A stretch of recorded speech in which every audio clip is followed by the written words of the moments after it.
Welcome to the September anniversary show of Let's Talk Tech.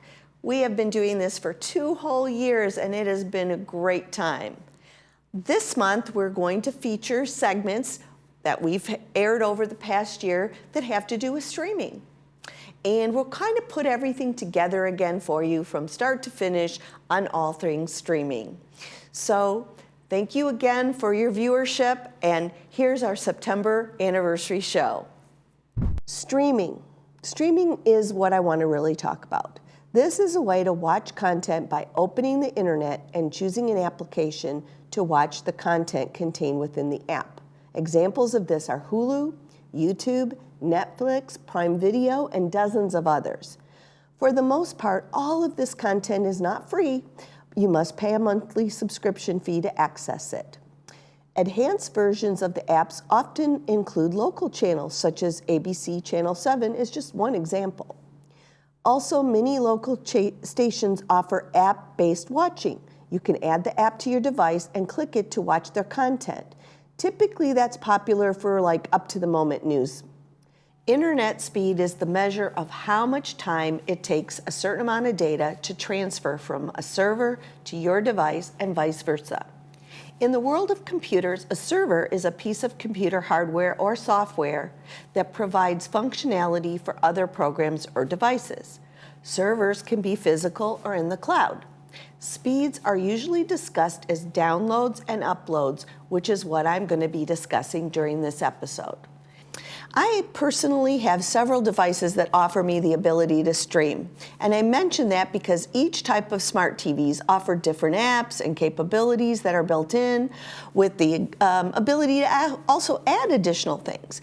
For example, I purchased a new TV that had Roku built in. I must say the ease of use with that has been amazing so far. Streaming content on a TV means watching shows and movies using the internet rather than through traditional cable or satellite services.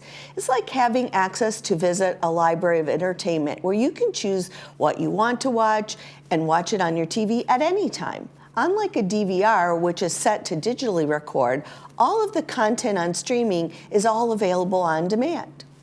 Additionally, streaming services often offer closed captioning and audio descriptions for individuals who may have difficulty hearing or seeing the content, which is really helpful. Exploring different streaming platforms and finding the content that interests you the most is what we're going to discuss. It's important to note that streaming services are always changing and adding new content, so it's good to check on them regularly. You may also want to ask your friends and family for recommendations or research online to see what other people are saying about different services. Of course, you're going to want a smart TV. So make sure your TV is either capable of streaming, and it'll be labeled as a smart TV, or have internet capabilities. If you haven't been able to part with that old TV set that you've had for 10 years, you might want to check out the new options. And there are many that are very affordable. You'll definitely need to have a high-speed internet connection. You will need to have reliable internet connection to stream that content. The good news is that West Coast now offers higher speeds and no limits on data, which is fantastic because streaming does use a lot of data. Start with the streaming services first. What do you want? Like Netflix, Amazon Prime Video, Hulu, Disney Plus? You'll need to sign up for one of those services in order to access the content they offer. You may already be watching Netflix, which is very popular, but I'm going to show you a lot more today. So let's go. Well, here we are now. We're going to actually look at the television and see all the really cool things that you might be able to use here. So first you're going to need your remote though. Now, if you have a TiVo or you have a device that may have a remote, but your TV also comes with a remote. So I'm going to be focusing on using your TV remote rather than any other device remotes that you might have. What you want to always keep in mind as you're navigating on this screen is you want to make sure that you familiarize yourself with your remote and your home button, which in this remote's in the middle, and your input. That is the place that you can toggle between your TV content that you're getting now through broadband and your streaming services. Those are the two things. And if you're already using Netflix, you probably know that. One of the things I want to mention about apps is, of course, Netflix, Hulu, those are very common and everybody knows those. But this one has free watch. It also has Tubi, which is a free channel. Things like HBO Max, Starz, those are things that you have to subscribe to, but the apps themselves will take you right to their content, which is really handy. Also, another button you want to also become familiar with is the back button. I have noticed as I've been playing with all of this and learning this is that the back button is the most common to use to get back to wherever you were. So you saw the free content. Now I want to talk about these different apps. Some of these apps also offer free content. So I will show you a couple of those. So again, there's a couple of ways to get to your live free content. One is to toggle your remote till this is highlighted. Click on that. You also have down here, they have a tile. These are called tiles. So you'll see tiles. And when you're starting to do streaming, tiles are something that you're going to be using quite a bit of, because everything is tile driven. Rather than in the old days where we hit the buttons with numbers, in streaming, everything is a tile. So I want to just go through. You see that you can watch movies, you can watch horror, reality, crime, TV shows, whatever your flavor is, you've got something here to watch. And again, most of this stuff is free. If you do see something and you hit it and it is a pay-per-view, it'll either say you have to have a subscription or it'll tell you. So you'll know right away. And obviously, if it's costing money and you don't want to spend the money, you just go to the next free one. So, okay, so Prime Video, that's connected to your Prime Video account. Apple TV, if you pay a subscription fee for Apple TV, then Apple TV, you would click there, it would bring up your account, and you would do it right from that screen. Then Disney Plus. Now, some subscription services, they connect multiple options for subscriptions. For example, Amazon Prime, you can buy HBO Max, you can buy Disney Plus, you can buy a lot of things within within that actual Prime. Now they do cost more money though, they're not part of your Prime membership, but sometimes it makes it easier if you are going to have multiple things to pick one main app, such as Amazon Prime, such as Hulu, such as YouTube TV, and then add your additional streaming subscriptions to that main one. And then you will just go to one tile, and then your options will be there. So recently, I did all of this. We cut the cord. We decided we were going to go to YouTube TV, which by the way, I'm really enjoying YouTube TV for the price and what it gets. And it was a challenge. I'm not going to tell anybody it's not a challenge to go from what you've been used to something new. But it took my husband, who's not techie, took him about 3 or 4 days to figure out how to navigate, and he was fine. And now he loves it. So don't be afraid of the change. It does take a few days or maybe even a week to navigate, but you can do it. You can do it, and you'll be so much happier. Okay, so back to this. I just want to go over this again. Tubi has free movies. Of course, they're not first-run movies and things like that. HBO Max, that does require a subscription.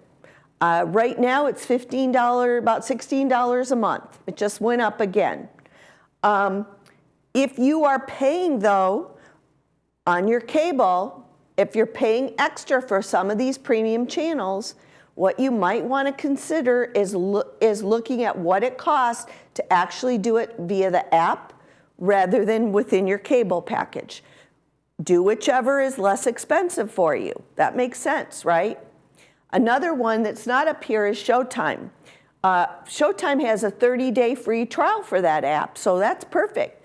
Give it a try.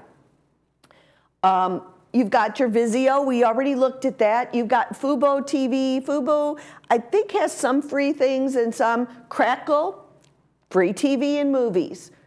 The CW's here. Peacock. Peacock is off of NBC. They have some good premium content. They're not super expensive. And some other apps also include a Peacock subscription, so not extra for that.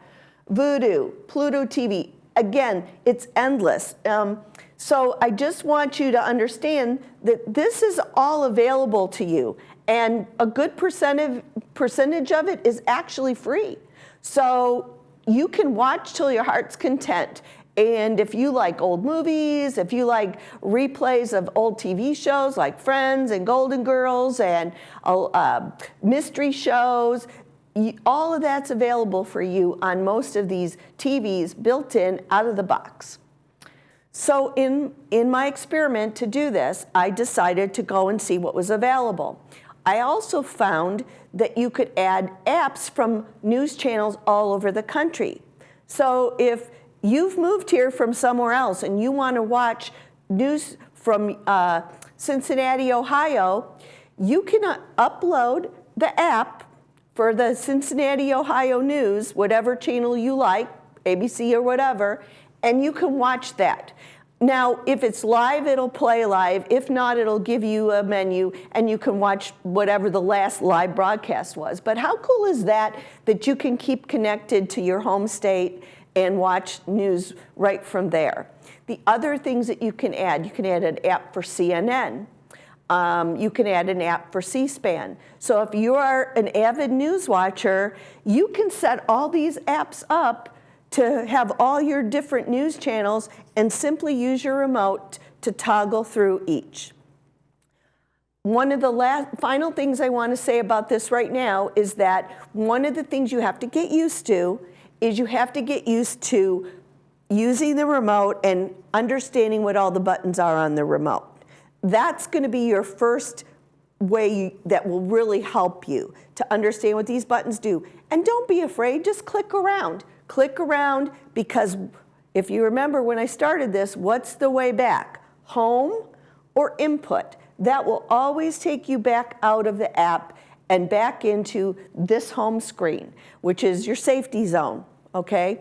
So don't be afraid, take a chance, try it out, make the list of what you watch now on your current setup in your home, and then figure it out.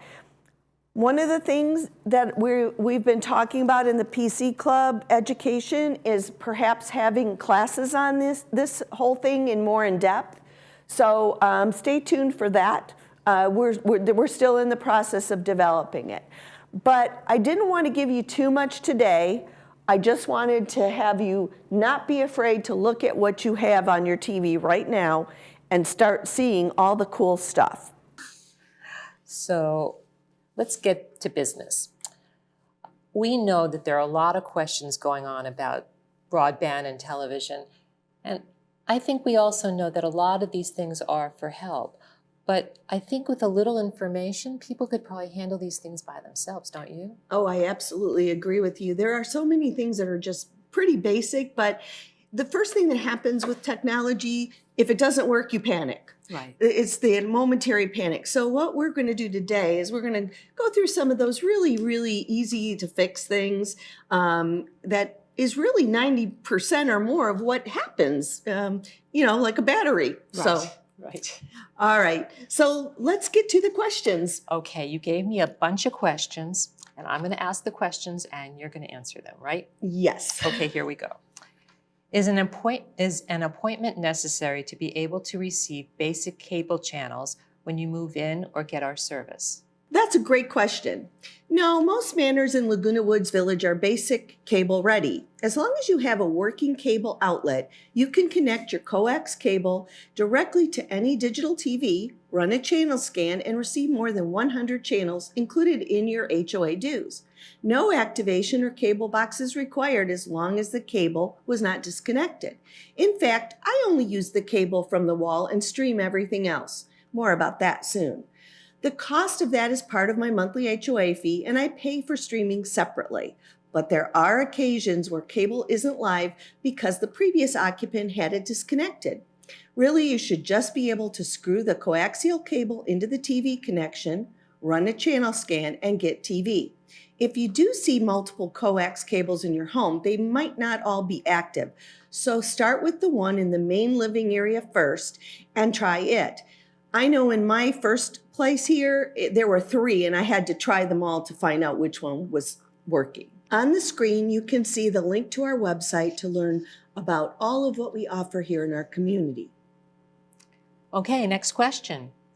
How can I troubleshoot my remote control? Most of the time, it's the battery and not the actual remote. A common sign that the remote control batteries need to be changed is when the remote control has trouble switching to 3-digit channels. The signal goes from the remote to the box, and that needs to be strong and requires line of sight from this remote to your box.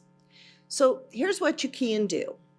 Replace the batteries, ensuring that they're installed properly. Make sure your television or your set-top box is actually turned on.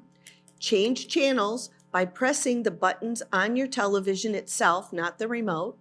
And remove objects such as furniture, books, plants from around your television or set-top box. Position your receiver at a different angle to help it detect your remote. Make sure you're using the right remote designated for that device or that correct television, because if you have more than one, you probably have more than one remote. And reboot your television or set-top box by unplugging it and plugging it back in. Be sure to allow at least 60 seconds before plugging it back in. If you're still having issues, after trying all of those measures without success, then you can just take your old remote, bring it here to the community center, Laguna Woods Community Center on El Toro Road for a replacement. It's downstairs in the resident services area. You just go in there and it's easy to exchange this remote. Great question, Cheryl. Okay, Debbie, the next question. My picture is not always very good, but is there anything I can do to make it better? Well, after you check your glasses, just kidding. So if you're experiencing poor image quality or have no picture while using broadband services, you should follow the steps that I'm about to share with you. Confirm your television or set-top box have power and are turned on. Verify that the television is on the correct input, such as video 1, HDMI, or pressing the input source. Or TV and video is on your remote control. So those are things on the remote control that you'd press. And that's a very common problem. If you think your television is turning off on its own, you should check the television's power settings. This feature automatically powers off your receiver after 4 hours of idle time. And that's also a really common issue. In fact, one of my TVs turns itself back on in the middle of the night. So you should also check the connections for loose or damaged cables or fittings. The cables need to be tight to work the best. They also have a little pin inside that can be bent. So make sure that nothing is pressing on the cable in the wall, like a piece of furniture against it. You can also unplug or replug your HDMI or your component cables. Those are all the things in the back of your TV. But really be careful when removing them. They aren't very tough, and if you yank them or pull them, you can really damage them quite easily. You can also press the channel up and down button to determine if the issue is channel specific. Try to reboot your television or set-top box by unplugging the power cord from the wall and waiting at least 60 seconds before unplugging it back in.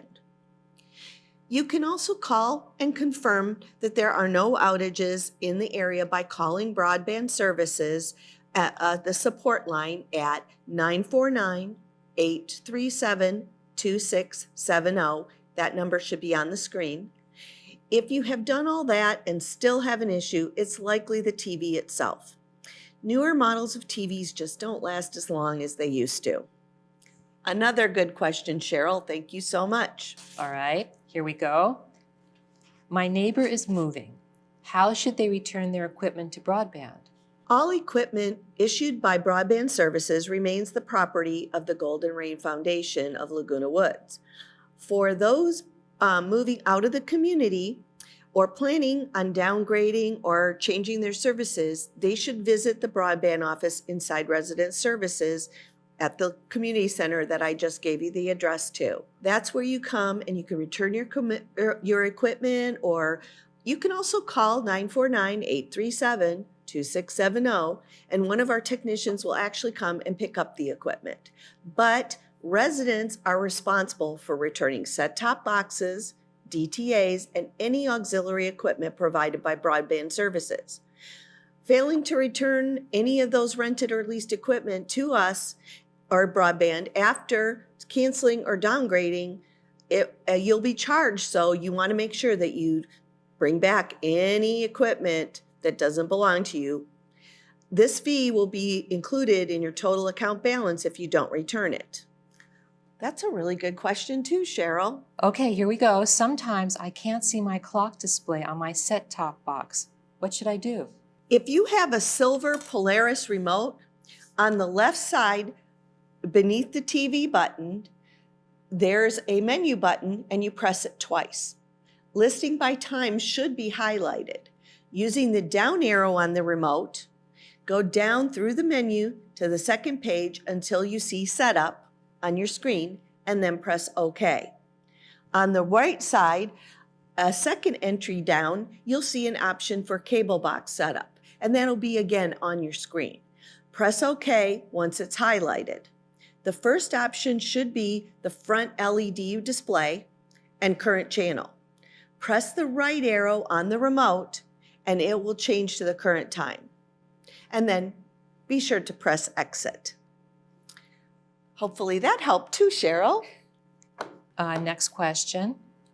I was talking to my friends and we wondered why sometimes the TV commercials are so loud compared to the movie we were watching.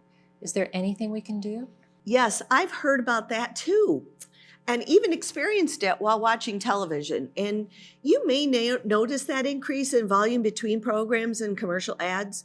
At times, those commercials and ads are inserted into a standard programming spots, and they may just feature a volume level greater than that of the actual programming. But now, thanks to the Commercial Advertisement Loudness Mitigation, which is called the CALM, C-A-L-M Act, the FCC is the Federal Communications Commission, and they require that commercials have the same average volume as the programs they accompany. There is a national broadcast channel, though, that still doesn't follow all the rules, and that's really unfortunate. But the good news, our broadband is paying attention. While we at Broadband cannot alter the volume of those national commercials or cable network advertisement, Broadband proactively monitors the programmers and they take the steps to ensure CALM Act requirements are met.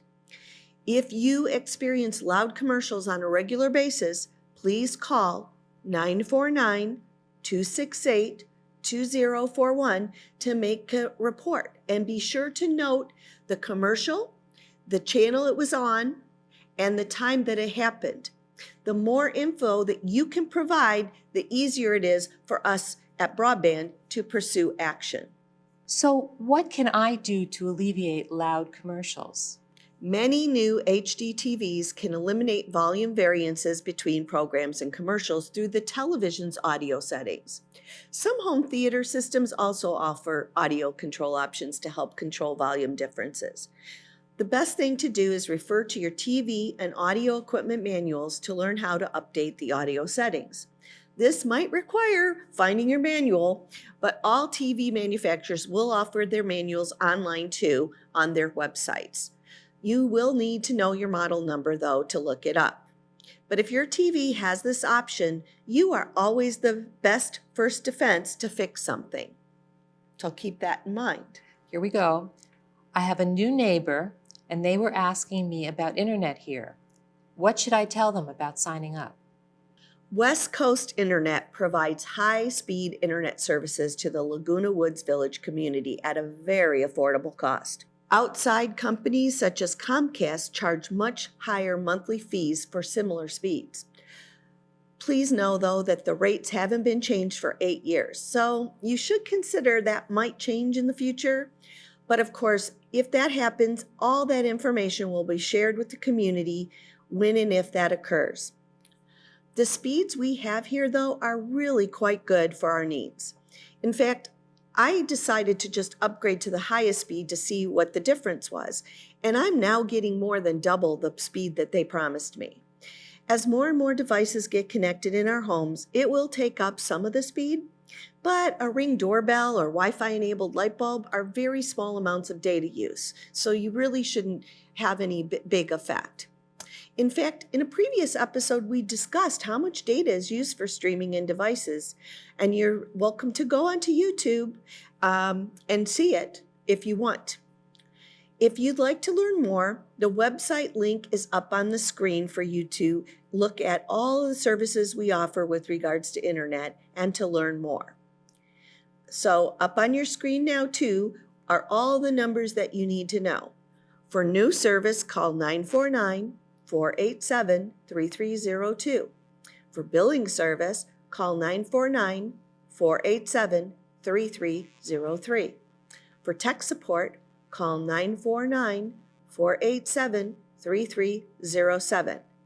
And for all your broadband needs and services, you can call 949-837-2670 or stop by the Laguna Woods Community Center on El Toro Road at the Resident Services office on the first floor adjacent to the lobby, and one of the representatives will be more than happy to assist you. Well, that does it for another episode. I enjoy doing this show so much and appreciate you taking the time to watch it. If you have any questions, please feel free to email me at talktech949@gmail.com, and that's up on your screen. And as we close the show, remember, think before you click and be kind when posting online. Remember, there are numerous classes offered in the village for technology, so if you need help, visit the PC Club or the Mac Club. Thanks for joining, and we'll see you next month.